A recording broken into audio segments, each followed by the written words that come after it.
Will Thaxton and I have worked together since Season 2 of Impractical Jokers. Over the years, I've learned so much from him and his path to becoming an art director. On one of our days off, we decided to check out Widow Jane Distillery in Red Hook to talk about how he ended up where he is today.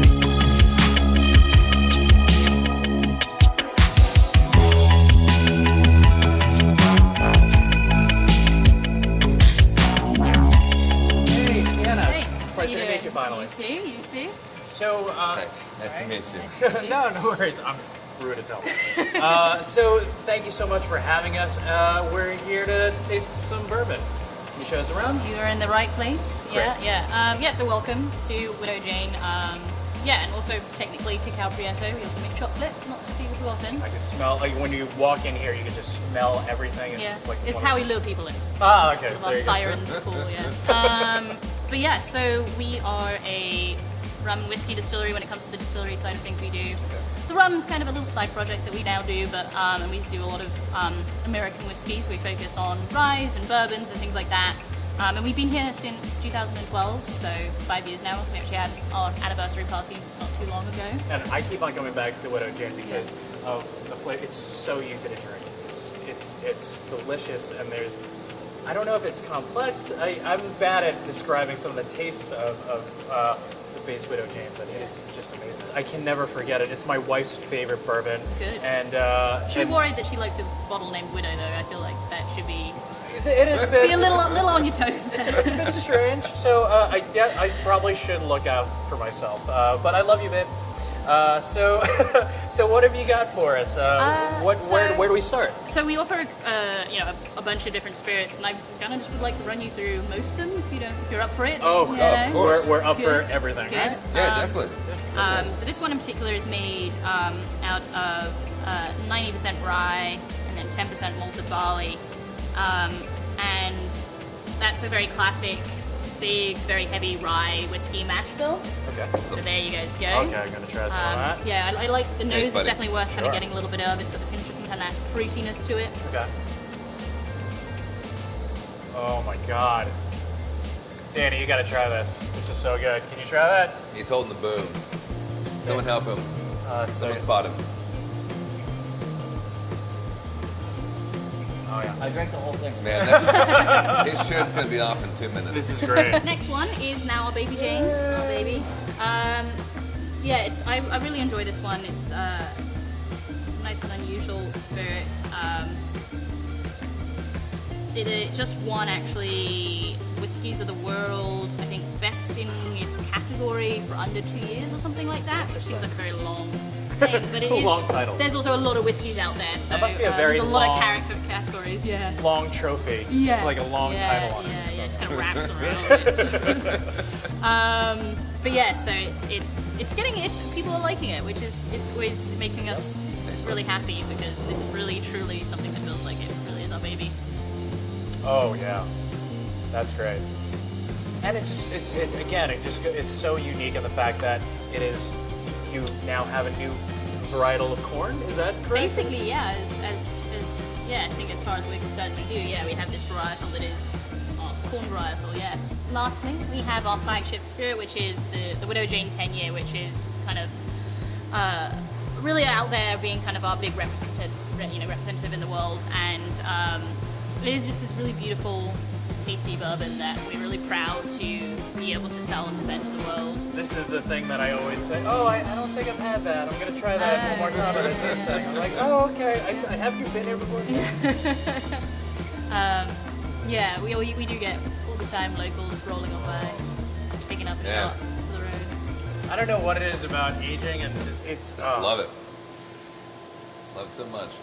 I get no words. Great. Thank you so much. Yeah, of course. All right. Yeah. Thank you very much. Yeah, enjoy the rest of your day. All right, you too. Bye.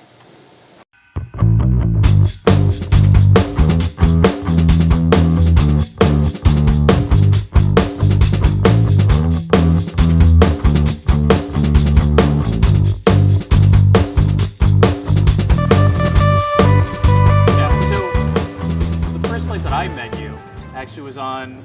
Show Me Your Nuts. It was a pilot show called "Show Me Your Nuts." Show me you are nuts. It was actually Not show me your nuts. Like show me. you were the art director of it. Yeah. We were in a studio. I found it on Mandy's. What that space? Yeah, they were looking for Mandy's, the website for production. I just found it online. They were like, we need a production designer to design and build a set for a pilot for TBS. Dude, it was an insane set. It was crazy. It felt like a combination of Double Dare. Yeah, that was what I was going for. Double Dare with And like MTV kind of MTV, but like MTV a raps. backyard, Yeah. and that's where I saw Joan Bergio make out with a old man on That was camera. so hot. It was. That's where I met in Bruges. I met you. I met Scars. Yeah. One of the funniest things was that day sucked so much. I was So told cold. Yeah. it was cold. I was told I had 2 weeks to do the set, which was not true. That sounds about right. I had to do a lookbook and I had to do like renderings of the set. Finally, the network signed off on what we were going to do. I was working with Murr. Okay. I met Joe during the interview, and it's funny. So the way that I go in the interview for this job, Okay. and the story that I heard was they'd already found somebody they wanted to hire, but they're like, oh, this guy's, let's just bring him in here. Why not? Yeah. So I'm in there with being interviewed, and Gatto walks in, and I recognized him because there was like a mural in Williamsburg with the guy's faces on it. Oh, really? Yeah, and just Gatto's like he's very Joe distinct. Gatto, man. How can you not? I was like, That's this guy is important. This guy's a big deal. And he's like, hey bud, I'm Joey. I'm like, hey, I'm Will Thaxton. He goes, he's like, so here's a question for you. If you want to hit one guy in the face with 5 water balloons at the same time, what would you do? And without taking a beat, I was like, easy, dude. We make a fucking pentagram. We frame it out in 2x4s. We'd have 2x4s going this way. Bam, bam, bam, bam, bam. Sandbag them. You know those big 3-person water balloon launchers? Yeah. We'd have 1, 2, each 2x4, 1, 2, 3, 4, 5. Have 5 different guys all standing around this pentagram and have one guy in the center, and we pull it and just go bam, blast him in the face. That's rather ingenious. And so I think that was where he was like, we want this dude. So, did a lot of people back home move to New York? Was it a normal thing, or? I mean, I want to say no. It's funny, no, and then a couple years later, a ton of people from like VCU came. Okay.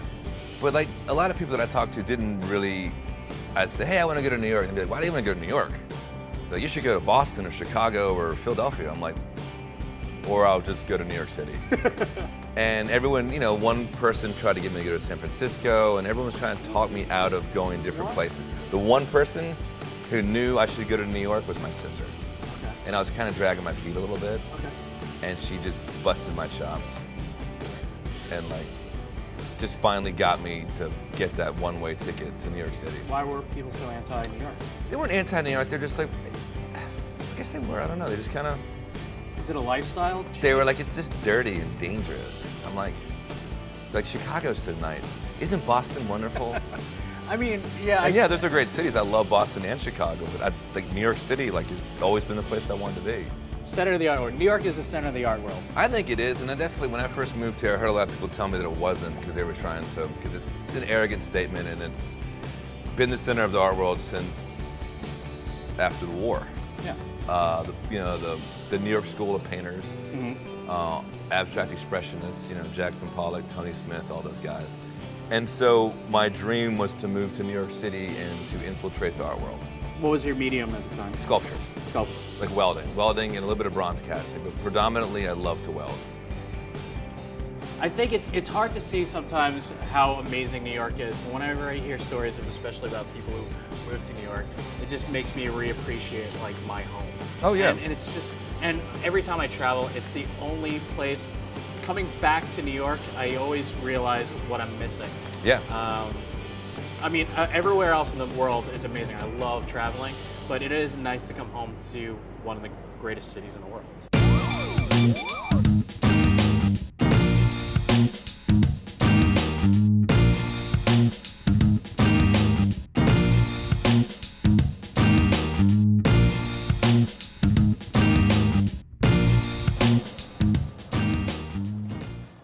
So, Will, thanks for coming out, man. Do you have a good time? I had a great time, man. Thanks for having me. Sure, dude. You want to get some barbecue? Totally. All right, Let's go.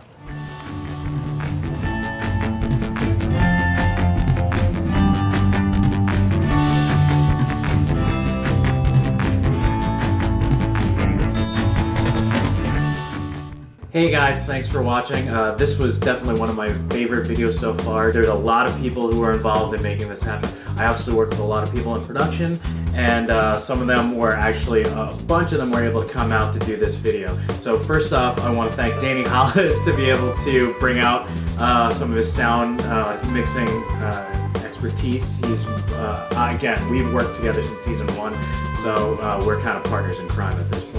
Number 2, I want to thank Matt Warholak for coming out and helping out. He's been learning a bunch and working as an AC with me.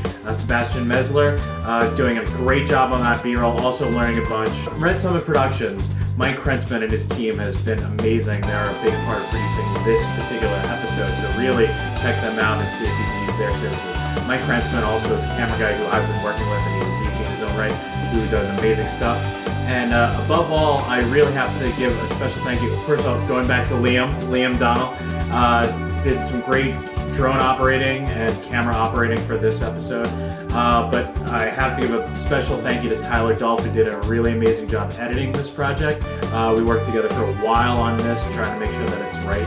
And he did a really great job, and I hope you learned a bunch of stuff on this. But I learned some stuff as well going through this. DJ Udachi from Staten Island, a friend of mine. He's a great musician, and he was able to lend us the music for this video. And if you haven't already, please subscribe to my channel. I'm trying to get some more subscribers for my channel. So tell your friends, hit that like button, subscribe to my channel. Also, guys, if you're interested in working in television production and what that experience is like, I'm going to be doing more videos about what my experience is like working in television production. So keep an eye out on those videos. So that's it. I hope you guys enjoyed yourself, watch the videos, and watch out for some more of my videos.